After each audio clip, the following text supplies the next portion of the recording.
bonsoir. Bonsoir. À vos côtés, Marie-Françoise Renard, bienvenue. Vous êtes économiste et responsable de l'Institut de recherche sur l'économie de la Chine. Bonsoir. À ma gauche, Yan Chen, bonsoir. Bonsoir. Vous êtes historien et journaliste chinois. Et à vos côtés, enfin, François Bougon, bienvenue.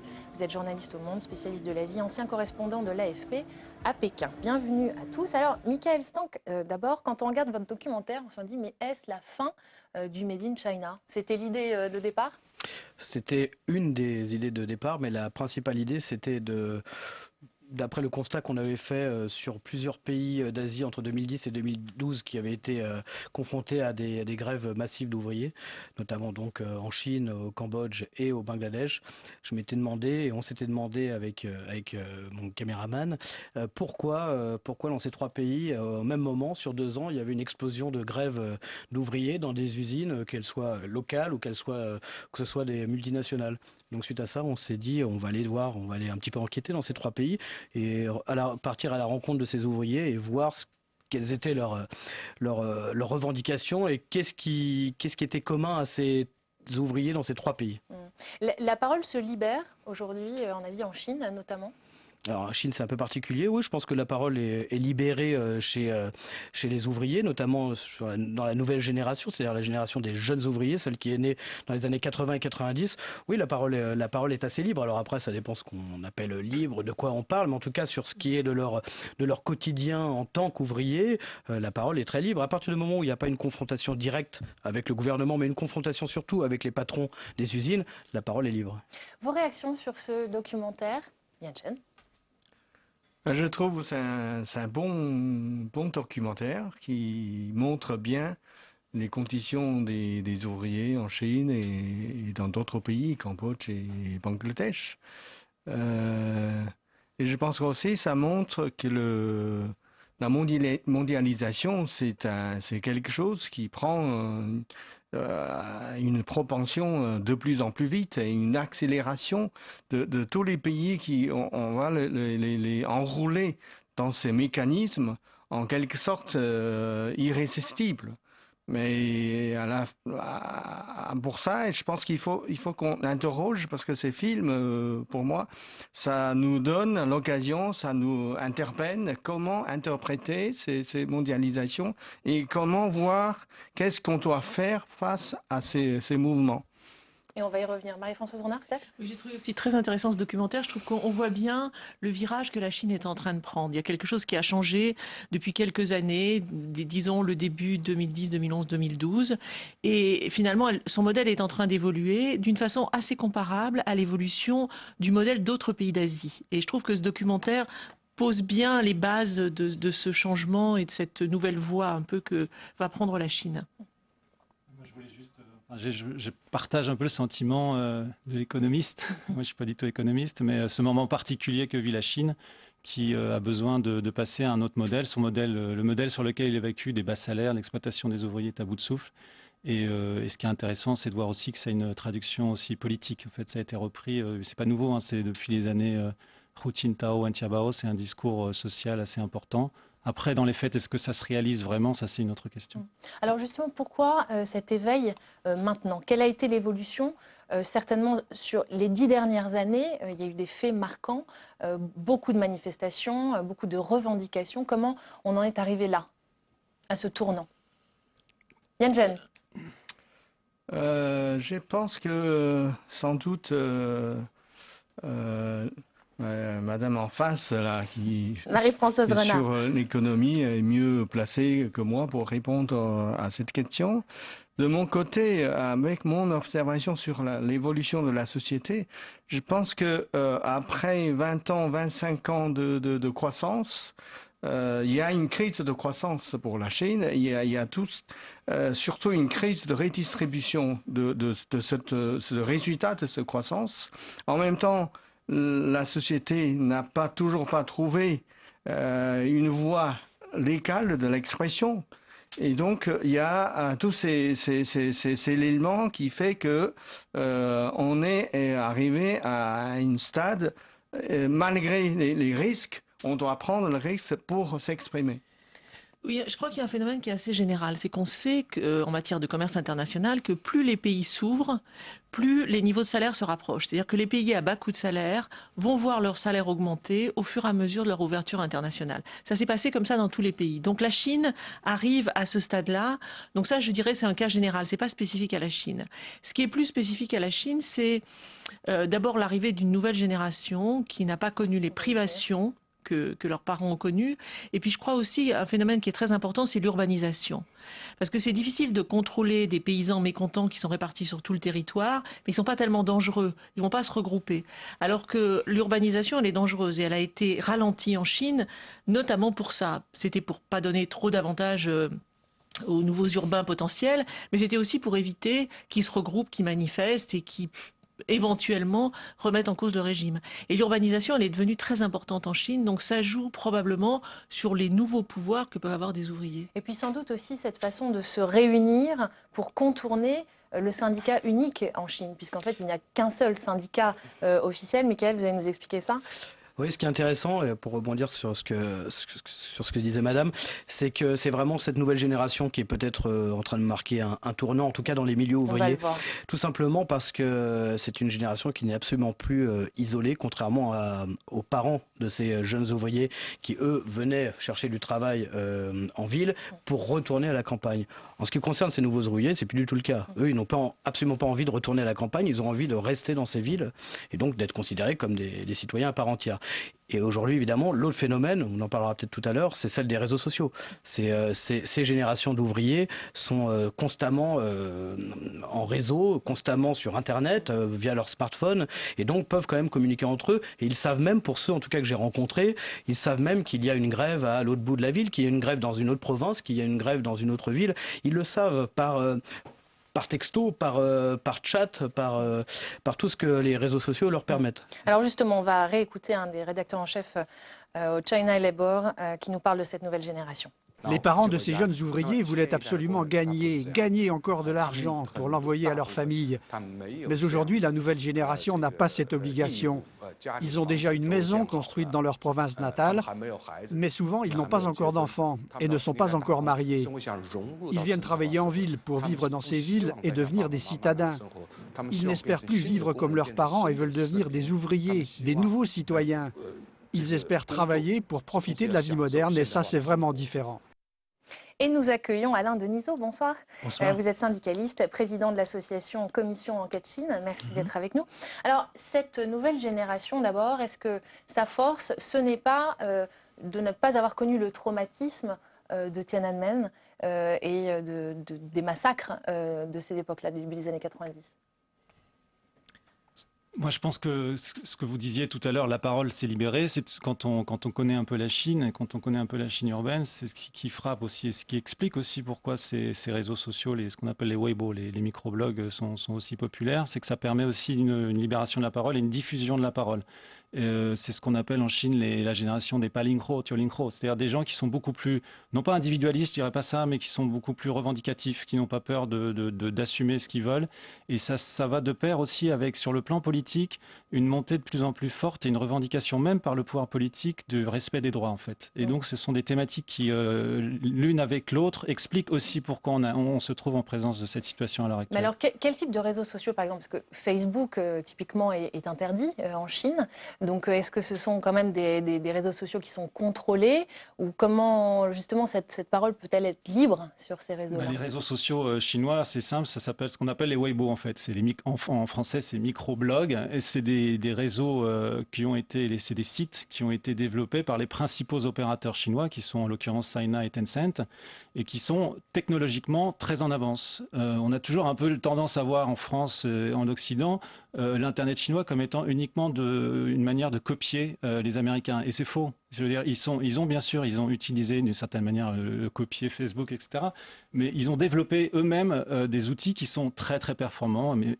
Weibo est de plus en plus un peu à la traîne à l'heure actuelle et remplacé par une petite appli qu'on appelle WeChat, voilà, qui est un peu l'équivalent pour ceux qui connaissent de WhatsApp. Mais voilà, et c'est aussi l'innovation en permanence qui est utilisée par cette nouvelle génération. Pourquoi justement ces réseaux sociaux n'ont pas eu l'impact qu'ils ont pu avoir justement dans les pays arabes, par exemple? On n'a pas assisté à un printemps Je suis pas sûr qu'on puisse,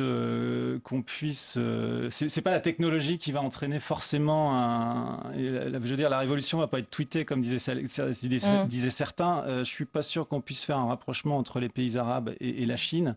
Ça serait un peu compliqué de rentrer dans le détail, mais je trouve que la comparaison n'est pas du tout on peut s'interroger, parce qu'effectivement, ça participe à une libération de la parole. Il y a depuis 6 mois, depuis 1 an, une volonté très très forte du parti, de l'État-parti, de reprendre le contrôle de Weibo. Donc il y a beaucoup de gens qui, à l'heure actuelle, disent que Weibo n'est plus très intéressant parce qu'il est de plus en plus contrôlé, de plus en plus censuré.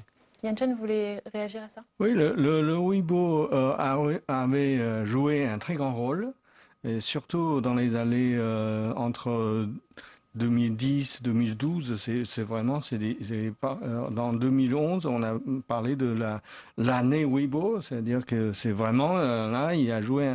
On pensait à cette époque, Weibo va finalement pousser la Chine vers une démocratisation réelle et donc libérer les paroles, donner un espace suffisant pour exprimer les sentiments des uns des autres. Mais aujourd'hui, on voit bien que malgré tout, le Weibo est toujours sous contrôle. Même à cette époque, il est toujours sous contrôle parce que les paroles les plus radicales sont censurées. Des gens qui écrivent des choses un peu plus audacieuses, ils sont parfois supprimés, parfois complètement punis. On ne nous donne plus de droit d'écrire. Donc il y a une certaine liberté, mais quand même sous contrôle. Aujourd'hui, on voit bien, tout à fait d'accord avec François, que les Weibo, maintenant, c'est beaucoup plus diminué, parce qu'il y avait un moment des gens qui sont sont des leaders d'opinion, et chaque fois, ils ont des suivis d'un million ou un demi-million, c'est assez facile. Alors comment justement ils arrivent à communiquer si justement il y a un contrôle? Vous avez en permanence de nouvelles applications qui vous permettent un peu de contourner la censure. Donc là, à l'heure actuelle, par exemple... c'est par l'innovation. C'est par l'innovation aussi. Donc à l'heure actuelle, le WeChat est extrêmement utilisé justement pour se mobiliser, etc. Et par ailleurs, sur Weibo, vous pouvez continuer malgré tout à vous mobiliser si à partir du moment où vous n'essayez pas de constituer un groupe, comme les nouveaux citoyens qu'on a vu récemment se faire condamner, on vous laisse poster des posts, des micro-posts et des micro-blogs. Voilà. Alain Dunisot, vous voulez réagir? Oui, je suis tout à fait d'accord avec ce qui vient d'être dit. Ce sont des moyens de communication qui se sont développés et qui effectivement s'adaptent et qui permettent d'agir concrètement. Oui, alors par exemple, le développement de la grève Honda à Foshan en mai 2010, oui, beaucoup de choses se sont faites effectivement comme ça par SMS, enfin Weibo, etc. Je rappelle que ces grèves donc, dans des usines en fait, du constructeur japonais, voilà, cette grève a forcé à stopper 4 chaînes de production. Vous voulez peut-être réagir, Marie? Oui, je voulais juste dire que cette libéralisation, elle s'est faite progressivement avec souvent une reprise en main du gouvernement. Mais depuis la reprise des réformes en 92, donc après Tiananmen, on a vu quand même des libertés se mettre en place dans l'expression. On s'est mis à dire, par exemple, qu'il y avait beaucoup de sida en Chine. Avant, ça n'existait pas. Donc sur un certain nombre de sujets, on a un peu libéré la parole. Et puis dès que ça dépasse, le gouvernement reprend la main, et en tout cas, évidemment, il n'est pas question de remettre en cause le gouvernement. De quoi ils rêvent, ces jeunes, la nouvelle génération? Elle rêve de quoi? Avant de répondre, j'ai rebondi un petit peu sur ces grèves dans les usines Honda, etc. Ouais. Ça met en lumière beaucoup de choses, ces grèves, parce que, vous savez, la Chine, c'est toujours un pays communiste, malgré, on dit que c'est le capitalisme, etc. Mais dans l'idéologie officielle, c'est toujours un pays communiste. Et dans l'idéologie communiste, la classe ouvrière, c'est une classe dirigeante. C'est pas une classe qu'on peut exploiter n'importe comment. Et la réalité, du coup, on voit bien que c'est plus la même chose et que c'est la classe dirigeante jadis ils sont devenus aujourd'hui un groupe le plus faible de la société. C'est un vrai paradoxe. Oui. C'est un paradoxe. Et justement, pardon, pour aller dans votre direction, on voit bien dans ce documentaire que l'action n'est pas une remise en question du système politique, mais une action extrêmement ciblée sur le droit. Pourquoi ? Je crois que les jeunes en Chine, et pas seulement les jeunes, ont quelques préoccupations essentielles qui ne tiennent pas forcément à de la démocratie, au droit de vote, etc. Je crois que d'abord, la première chose qui choque énormément les Chinois, c'est la corruption et la montée des inégalités. Donc face à ces Chinois extrêmement riches, il y a un mouvement important de réaction de gens qui sont pauvres. Et donc les inégalités, la corruption, l'environnement sont vraiment des préoccupations des Chinois. Et quand on voit que le droit du travail n'était pas du tout appliqué, il y a eu des revendications légitimes, une évolution là encore qui va aussi avec l'évolution de la montée d'une classe moyenne, d'élévation des niveaux de vie, d'une meilleure connaissance de ce qui se passe ailleurs. Mais pas des conditions de travail. Et une demande au départ, les demandes ont été que les heures supplémentaires soient payées, que les vacances soient respectées, qu'on ait un contrat de travail, parce qu'il n'y avait pas de contrat de travail écrit, et parfois même des ouvriers, quand ils étaient malades, ils signaient une lettre disant que l'entreprise n'avait aucune responsabilité, etc. Donc ils ont eu une demande de niveau de salaire, on l'a bien vu avec Honda, etc. Et puis de conditions de travail, de respect d'un certain nombre de règles de droit du travail. Et d'ailleurs, il y a une loi qui a été votée à la fin des années 2000, vers 2009, je crois, pour qu'il y ait un droit du travail écrit. Bon, il a d'abord été imposé aux entreprises étrangères, donc c'est toujours un moyen de faire un peu de la ségrégation, mais enfin, elle existe maintenant. Ouais. Vous vouliez réagir, François? Non, juste, c'est toujours très difficile de répondre à une question aussi vaste que de dire à quoi rêve-t-il en fait. C'est ça, moi je pense que dans n'importe quel pays, ça serait un peu compliqué. Mais quand vous connaissez un peu ces différents jeunes qui viennent travailler dans les villes et qui souvent viennent des campagnes, ils rêvent d'abord d'une autre vie, d'avoir un peu plus d'argent, de pouvoir sortir, de pouvoir s'amuser comme tout le monde et d'arrêter de vivre dans un dortoir, par exemple. Et ça, vous le voyez aussi. Et puis par ailleurs, il y a des images, il ne faut pas non plus être naïf, il y a des images qui sont véhiculées par la société en général, des accessions de la richesse, d'avoir une voiture, etc., etc. Et c'est vrai que le modèle qui est plutôt véhiculé à l'heure actuelle en Chine, c'est le modèle de la classe moyenne. C'est voilà, on va pouvoir consommer, on va pouvoir s'offrir ce qu'on veut, on va pouvoir voyager à l'étranger. Beaucoup de Chinois d'un certain âge trouvent que les jeunes ne s'intéressent qu'à la consommation et disent il n'y a plus de vie spirituelle, ce qu'ils veulent, c'est pouvoir consommer plus. Mais il y a aussi autre chose, j'ai trouvé très intéressant dans le documentaire, quand on voit ce monsieur qui dit que lui voudrait élever ses enfants et s'occuper de ses enfants. Ce qui est relativement nouveau, puisque en Chine, assez traditionnellement, ce sont les grands-parents qui élèvent les enfants. Et là, on voit le souhait de cette génération d'avoir une vie de famille plus moderne, on va dire. Ils sont en rupture. En fait, c'est une génération qui est de transition entre les traditions du passé et la modernité. C'est difficile à dire parce que je ne suis pas sûre qu'on perde les traditions, en tout cas certaines traditions. Mais est-ce que c'est l'influence de l'Occident? Est-ce que c'est une génération qui rêve du modèle occidental? Ils rêvent de consommer. Je ne sais pas s'ils rêvent d'un modèle, mais ils rêvent de consommer et puis d'avoir des loisirs aussi. Je pense que pour parler de rêve, il faut bien distinguer peut-être un peu les rêves permis et les rêves interdits. Il y a des rêves qui est possible pour ces jeunes ouvriers qui pensent il peut rester en ville. Ça, c'est un rêve possible. Mais pour parler de la démocratie, c'est pas un rêve possible. Et quand on sait, il y a des possible. La démocratie. Oui. La démocratie, c'est réprimé. Dès que aujourd'hui, vous revendiquez. Dès que vous revendiquez la démocratie, autre chose, ça c'est pour le gouvernement, c'est une remise en cause du gouvernement. Ah oui. Donc c'est pas possible. Donc, on ne peut pas parler de ça. Quand on n'a pas parlé, ça ne veut pas dire qu'on ne le pense pas. Quand on ne voit pas dans les journaux, y compris dans le Weibo, on ne le voit pas très, très peu, ce genre de choses. C'est parce que c'est supprimé. Chaque fois, on la colle à quelque chose. Donc, en apparence, on ne voit pas ce genre d'expression. Mais ce n'est pas forcément parce qu'on n'y pense pas. Et c'est pas la même chose. Donc, ça vient aussi, donc on dit la parole est libérée, mais ça dépend aussi, ça vient d'un choix de répression et d'interdiction. C'est pas interdit, on peut dire. C'est complètement interdit, on va pas le dire. Si c'est interdit, mais quand même, on peut le dire un peu. Donc, on essaye, c'est ça on l'appelle en chinois 擦边球, c'est-à-dire essaye de toucher la limite de l'interdiction. Ouais. Mais voilà, c'est un peu tout l'angle. Hein, on voit que c'est un pragmatisme au quotidien. Dès qu'on peut profiter d'une petite ouverture, on prend et on pousse le plus loin possible. Il y a aussi une très très forte capacité du parti à intégrer aussi un certain nombre d'évolutions de la société. Quand on voit par exemple ces ateliers qui sont organisés par des ONG, il faut savoir aussi que ces ONG, la plupart du temps, elles ont trois options. Soit elles ont l'option de l'autonomie, qui est quand même assez restreinte, l'option de la cooptation, c'est souvent leur cas, c'est-à-dire qu'ils sont obligés à un moment donné de travailler avec les autorités locales ou avec les syndicats officiels. Et puis il y a l'option simple où elles sont totalement contrôlées par le parti.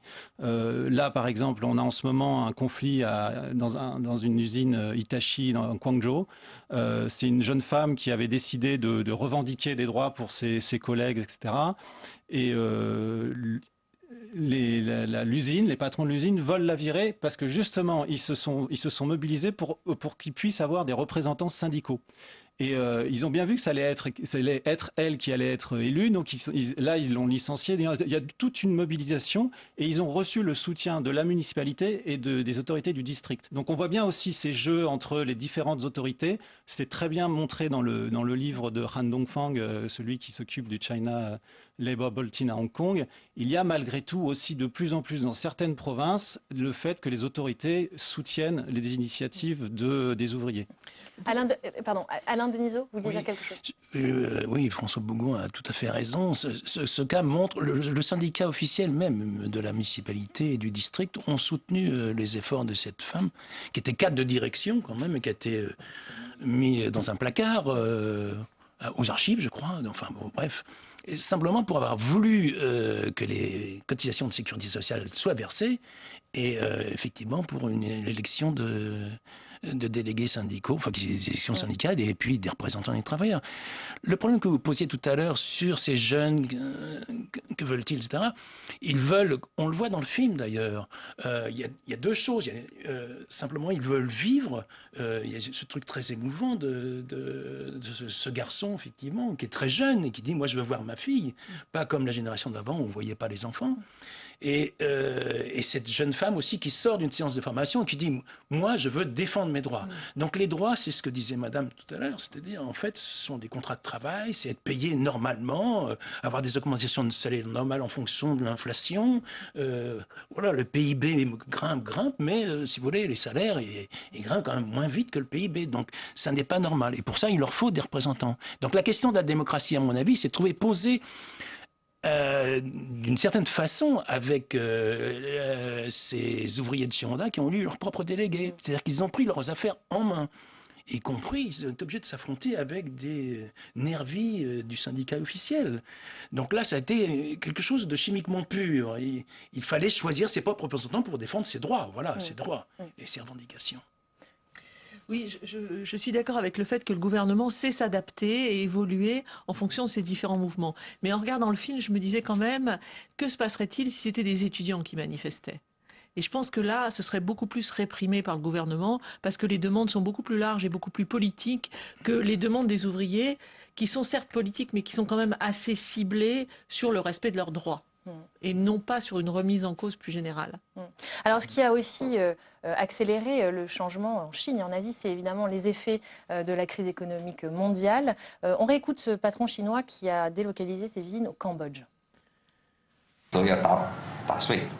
Les clients européens sont contents qu'on soit ici parce qu'il n'y a aucune taxe sur les exportations depuis le Cambodge vers l'Europe.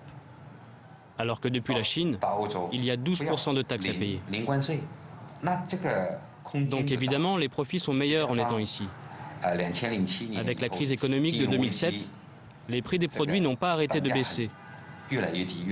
On ne pouvait pas bien vendre nos produits à cause de la mauvaise situation économique en Europe. Les prix étaient trop bas. Et comme les coûts de production ont augmenté en Chine, on ne pouvait pas rester là-bas. On a donc été obligé de venir ici. Alors, ce documentaire montre très bien que la Chine aujourd'hui délocalise ses usines, en particulier dans le secteur textile. Pourquoi le textile ?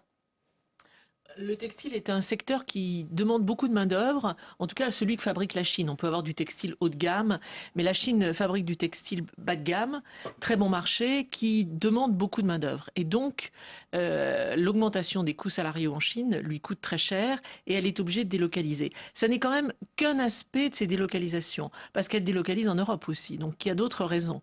Mais là, c'est une évolution, encore une fois, comme j'ai dit tout à l'heure, une évolution assez logique d'augmentation des coûts salariaux. D'ailleurs, il y a une baisse du travail en Chine. On va, comme dans les autres pays, investir et s'orienter vers plus de capital.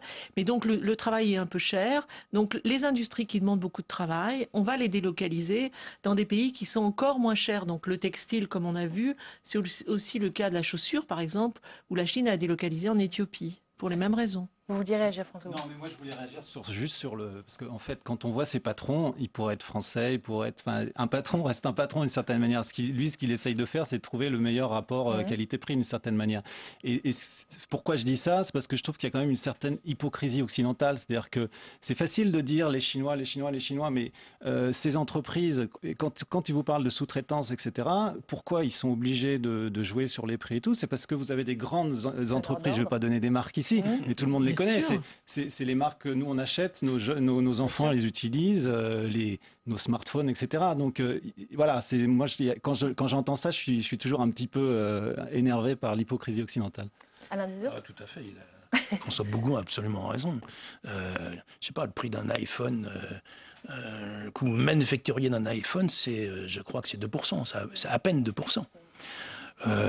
C'est eux qui imposent les prix quand même. Foxconn est un exploiteur, ça c'est certain. Enfin, il le fait dans les limites que lui donne Apple aussi. Donc c'est un peu la même chose pour le textile.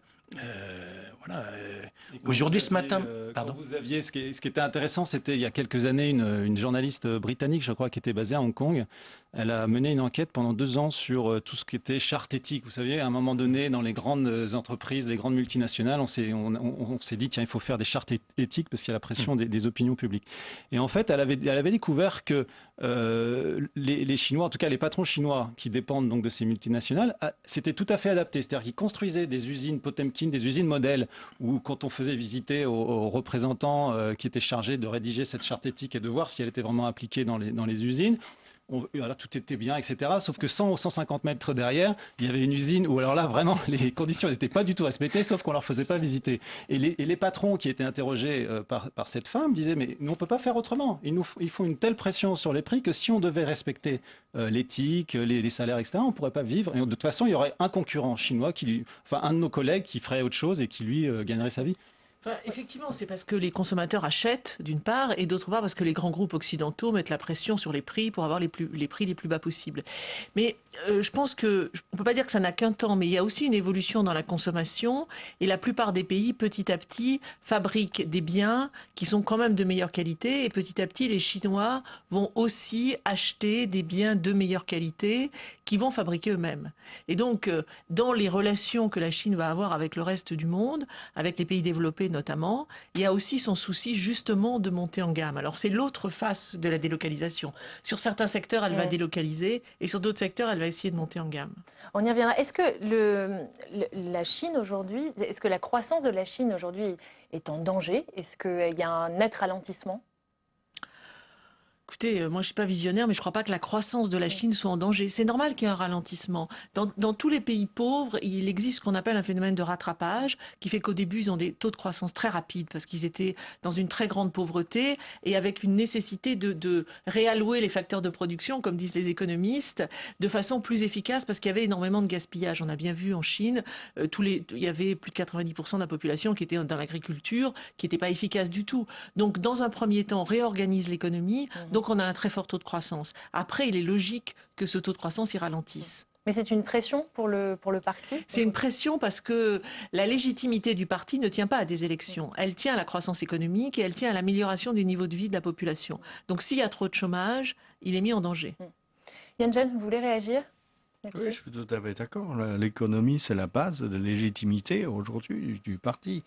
Donc c'est extrêmement important. Mais en même temps, il y a une revendication aujourd'hui sociale de plus en plus pressante et aussi pas seulement sur l'économie, parce qu'aujourd'hui, l'économie, ça marche, ça continue à marcher.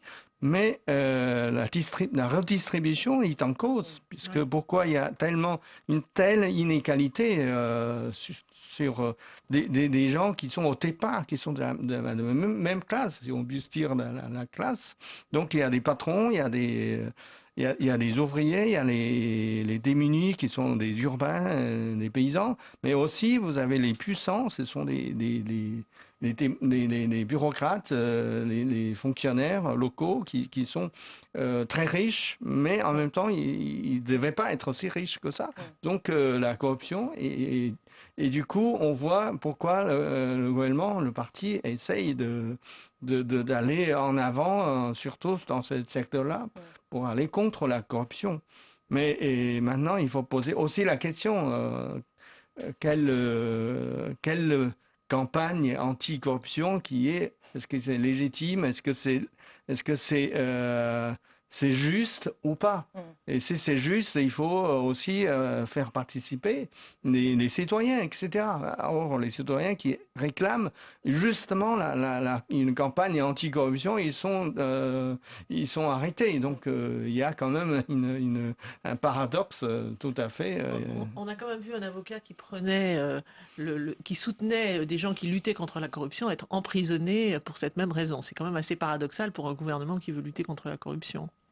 Est-ce que justement, Yan Chen, qu'est-ce que vous pensez? À un moment, on entend un patron qui dit c'est formidable, quand on arrive au Bangladesh ou au Cambodge, on leur donne 2 euros et puis ils sont très heureux, etc. Il y a une forme de cynisme qui est directement arrivée de l'Occident, parce qu'en fait, il y a une répercussion de ce que l'Occident a fait en Asie, et encore une fois, qui est très paradoxal avec l'esprit du communisme. Je ne pense pas que les Chinois ont besoin d'Occident pour apprendre ça. Ah ouais, non mais c'est vrai que voilà, on disait tout à l'heure qu'il y a une certaine hypocrisie. Voilà, les usines, on consomme des produits fabriqués en Chine. La Chine aujourd'hui est en difficulté, elle est obligée de délocaliser à son tour. Mais néanmoins, est-ce que vous, qu'est-ce que ça vous inspire quand vous voyez ces phénomènes-là? Vous savez, quand j'avais parlé d'idéologie et le contraire, j'avais pas fini dans mon raisonnement, c'est que puisqu'il y a l'idéologie officielle qui est quand même le communisme, et il y a les ouvriers qui demandent l'égalité, qui demandent la justice, c'est quand même correspond tout à fait à l'idéologie officielle. Et donc le gouvernement a du mal, en quelque sorte, sur le plan idéologique, de réprimer complètement le mouvement ouvrier, les revendications. Et aussi sur l'autre plan, c'est-à-dire s'il s'agit des investissements étrangers, par exemple Honda, c'est les Japonais. Donc là, il y a un autre fibre qui est important, c'est le nationalisme. Un ouvrier chinois s'élève contre le propre patron chinois, c'est un problème, mais c'est à l'intérieur interne, c'est pas très grave. Mais des ouvriers se soulèvent contre un patron japonais, là, c'est quand même quelque chose, c'est difficile pour le gouvernement de soutenir le patron japonais et contre sa propre population. C'est pour ça que quand il s'agit des joint ventures mixtes et des conditions qui sont évidemment très dures pour les ouvriers, mais qui ne sont pas plus dures que dans les usines chinoises. Dans les usines chinoises, quelquefois, c'est bien pire. Mais on ne le sait pas, on ne cherchait pas à savoir, et donc personne ne le sait. Les ouvriers ici, s'ils veulent faire quelque chose, s'ils soulèvent, ils sont réprimés, beaucoup plus dur que dans les endroits où les informations circulent mieux, justement, parce qu'il y a des Occidentaux, parce qu'il y a des Japonais, parce qu'il y a des rencontrés et des Taïwanais. C'est comme ça se passe. Donc là, quand vous parlez du patron chinois qui est au Cambodge, moi j'ai entendu mon ami Qing Hui, c'est un très grand historien. Lui, il est allé à Cambodge, il a rencontré les patrons chinois à Cambodge et les patrons chinois. Donc au début, ils ont recruté pas mal de Cambodgiens en fait, après, ils trouvent qu'ils ne travaillent pas assez, ils ne sont pas assez dociles que les Chinois. Donc, ils vont venir, les Chinois, ils travaillent, les Chinois, je ne sais pas, 12 heures par jour. Ils sont dans les mines, hein, ils ne sortent pas pendant la journée. Donc, c'est bien plus facile que... Mais ce qui montre aussi...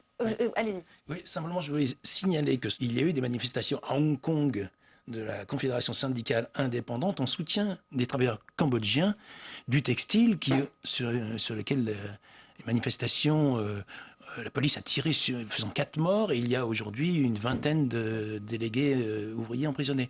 Donc, 200 usines avec leurs délégués vont se réunir avec le syndicat pour savoir s'ils vont décider la grève ou non. Mais ça s'est fait aussi au Bangladesh. C'est-à-dire qu'il y a une véritable solidarité sur la question de la bataille des coûts du travail. Voilà, c'est-à-dire que aujourd'hui, ce qu'ils réclament au Cambodge, je crois que c'est $160, ce qui équivaut à 900 yuan, c'est ça à peu près.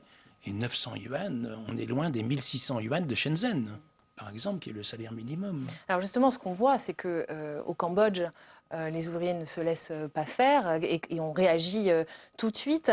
J'aimerais, Marie-Françoise Renard, que vous reveniez sur la théorie des oies sauvages. C'est quelque chose qu'on apprend dans ce documentaire qui est intéressant, qui vient d'ailleurs du Japon.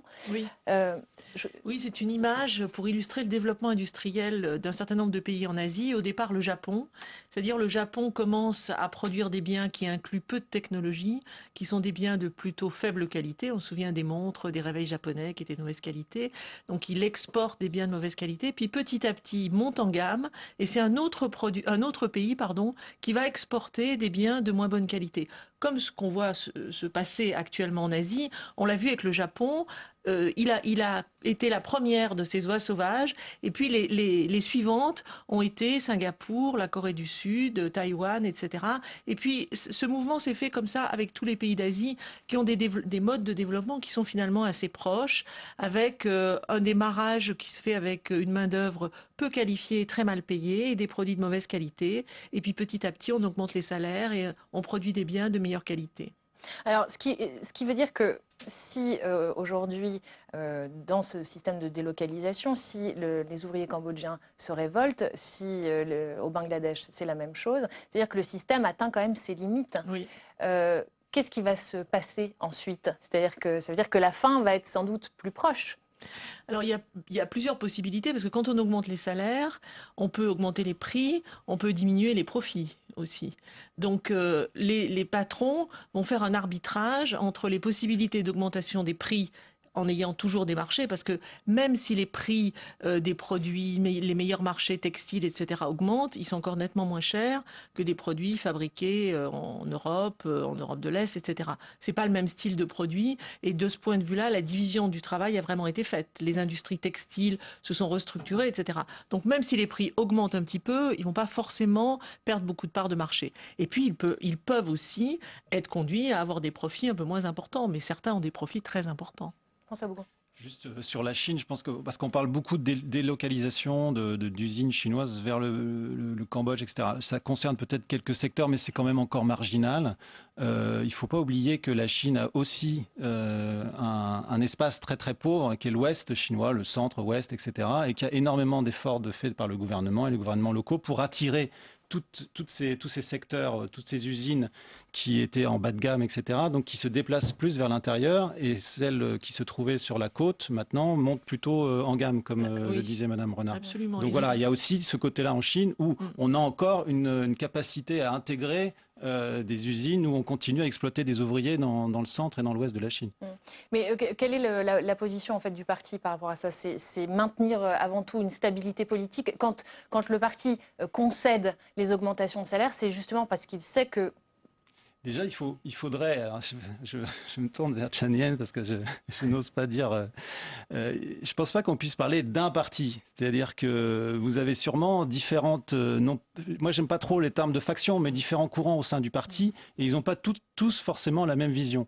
La vision qui est à l'heure actuelle celle de Xi Jinping, c'est un peu hérité enfin il parle du rêve chinois en fait, qui est un peu la copie du rêve américain. c'est juste de poursuivre l'idéal de Wen Jiabao et de Hu Jintao, qui est en fait de mettre fin aux inégalités, de lutter contre les inégalités, et puis aussi de monter en gamme, c'est-à-dire de développer le marché intérieur. Ils savent très bien que de toute façon, le système sur lequel ils ont vécu pendant 30 ans est à bout de souffle. En termes d'environnement, en termes de main-d'œuvre, etc. Ils en ont conscience. Mais bien sûr qu'ils en sont conscients. Après, c'est facile de poser les faits, le constat. C'est beaucoup plus difficile de faire évoluer la situation. Parce qu'il y a un point quand même qui est important, je suis tout à fait d'accord avec ce que vous venez de dire, notamment l'utilisation du marché intérieur, mais il y a un point qui est important aussi, c'est que si les salaires augmentent, ça veut dire que la demande augmente. Or, les exportations chinoises ont quand même été très pénalisées par la crise en Europe et aux États-Unis, donc ils se tournent vers leur marché intérieur. Mais pour qu'il y ait un marché intérieur, il faut qu'il y ait une demande intérieure. Mais il y a du... Oui. Et juste sur ce qu'on parle de l'évolution partie, il ne faut pas oublier aussi qu'il y a des groupes, ce qu'on appelle les groupes d'intérêt. Il y a des gens qui n'ont aucune envie que la situation évolue. Ils contrôlent l'économie, ils en bénéficient. Voilà, il n'y a aucun intérêt. Vous rencontrez beaucoup de gens, notamment des jeunes au sein du parti, qui ont envie que la situation évolue, qui ont envie que les gens prennent plus de responsabilités, etc., plus d'autonomie, plus de liberté. Mais il ne faut pas oublier qu'il y a quand même des groupes d'intérêt, notamment dans le domaine économique. Il y a des grandes entreprises, des monopoles. Comment vous vous attaquez? Et puis en plus, c'est quand même c'est votre soutien. Donc c'est un peu compliqué de réformer le parti alors qu'il vous soutient quand même. Yan Chen. Je pense que la Chine, aujourd'hui, c'est difficile à comprendre. Certes. Vous voyez que l'équipe de Xi Jinping qui fait... moi, je pense que c'est un grand écart. Il veut donc renforcer le parti par le pied d'aller en force contre la corruption, puisqu'il pense qu'il y a un problème dans le parti, c'est la corruption, et que le parti ne pourrait plus gouverner normalement. Donc il y perd son autorité par rapport à la société, d'un côté. Mais de l'autre, il pense que ces modèles économiques depuis 30 ans, ça ne marche plus très bien. Donc il faut avantage de réforme, c'est-à-dire d'ouverture, de libéralisme, seulement sur le plan économique et pas du tout sur le plan politique. Et du coup, il y a des problèmes qui se posent, bien sûr aussi sur le plan économique, ça peut se régler sur le plan économique. Et maintenant, la plupart des problèmes, la plupart d'observateurs ont tout la consensus, y compris les Chinois, c'est des problèmes aujourd'hui, ces problèmes aujourd'hui doivent être réglés sur le plan politique et pas sur le plan économique. Donc on essaye d'ouvrir davantage le marché et justement parce que certains problèmes a été produit et des résultats de l'ouverture de marché sans régulation. Donc là, c'est une grande contradiction. Et aujourd'hui, justement, à la fois qu'on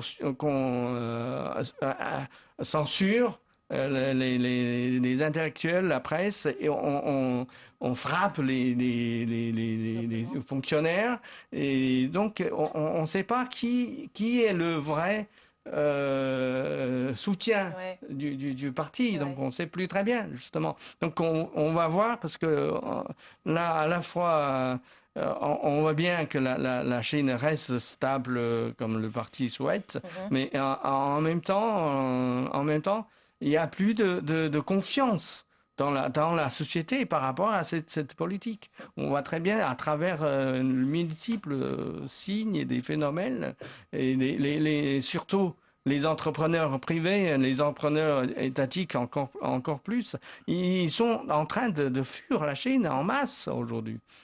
Ils sont tous demandés des visas s'ils en avaient déjà de sortie. François Bougon, un mot et puis on va conclure. Oui, pour revenir sur le documentaire, à un moment on voit ces ateliers où les ouvriers on leur apprend à défendre leurs droits, etc. Et l'une des critiques souvent qu'on entend par rapport à ces ateliers, c'est que ça renforce encore plus la légitimité du parti parce qu'on leur apprend à se défendre, à défendre leurs droits, mais dans le cadre qui est imposé par l'État-parti. Vous vouliez dire un mot? Pardon. Oui. Dites-moi. Non, allez-y. Oui, l'histoire de la corruption et l'histoire de la démocratie, par exemple, ça me fait penser à 1989, où il y a eu à un moment donné, c'était aux obsèques de Liu Yaobang, et il y avait ces 200 000 personnes rassemblées sur la place et qui s'adressaient aux dirigeants en disant « tremblez, corrompus ». Enfin, c'était quelque chose de terrible. Et je me souviens d'un éditorial du New York Times qui racontait c'est le pire cauchemar que pouvaient connaître les autorités. Ça y est, c'est cette manifestation du 18 mai où des millions, 1 million sont descendus dans les rues de Pékin avec la participation organisée de la classe ouvrière à ce qui n'était au début qu'une manifestation d'étudiants. Alors là, oui, la stabilité politique, elle tient aussi à ça, je pense. C'est qu'il y a vraiment une crainte de la classe ouvrière chinoise, alors que, comme dit Shen Yan, normalement, ça devrait être le parti, celui qui devrait défendre la classe ouvrière. Voilà. En fait, le gouvernement, il a à faire à nouveau une vague importante de réformes économiques, mais aussi de trouver sur quelle base faire du clientélisme pour asseoir sa base politique. Parce que les croyances ont beaucoup changé, on ne peut plus avoir le discours qu'avait Mao, etc. Et tous les gouvernements font du clientélisme, et le gouvernement chinois aussi. Donc il faut qu'ils réussissent, je suis d'accord, il y a des courants, enfin des courants différents, donc il faut réussir à négocier. Alors nous observerons ces évolutions. Merci à tous d'être venus sur ce plateau. La semaine prochaine, Benoît Duquesne et ses invités débattront de la PAC. Quant à moi, je vous retrouve dans 15 jours. Nous parlerons sur ce plateau du féminisme. À très vite sur Public Sénat.